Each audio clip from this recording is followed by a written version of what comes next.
selamat datang ke Majlis Pernikahan Ayuni dan Zafiri. Saya MC Ren and is truly honored to guide you through this meaningful and sacred occasion. Menetapkan telefon bimbit masing-masing dalam keadaan maut senyap. Memastikan majlis berjalan dengan lancar tanpa ada sebarang gangguan bunyi dapat mengurangkan pergerakan di laluan pergerakan bermula dari pintu gerbang utama sehinggalah ke pelamin dapat merakam detik-detik indah semasa berakan masuk akal pengantin. Kalau ada kasih di dalam dada, simpan rapi penuh setia.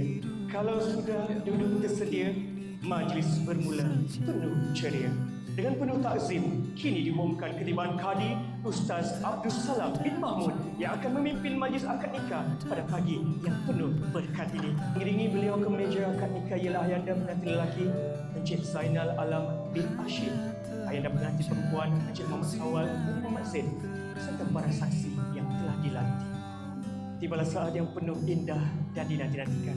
Dengan penuh hormat, dipersilakan ketibaan pengantin lelaki kita Zafiri Fahad bin Zainal Alam diiringi insan tercinta bundanya, ketibaan pengantin perempuan Nora Ayuni binti Muhammad Sawal diiringi insan tercinta bundanya langkah masuk dengan penuh ampun dan seri ke ruang majlis yang diberkati ini. Bagai bulan di pagar bintang, serinya hadir menawan pandangan.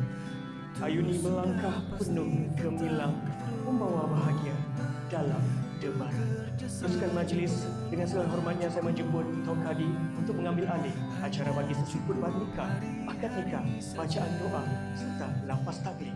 Majlis dipersilakan. Kita mempersilakan pengantin lelaki untuk kembali ke pelamin bagi sesi batal air sembahyang diikuti dengan penyerahan mas kahwin serta acara sarung cincin. Paling meriah, 1, 2, 3.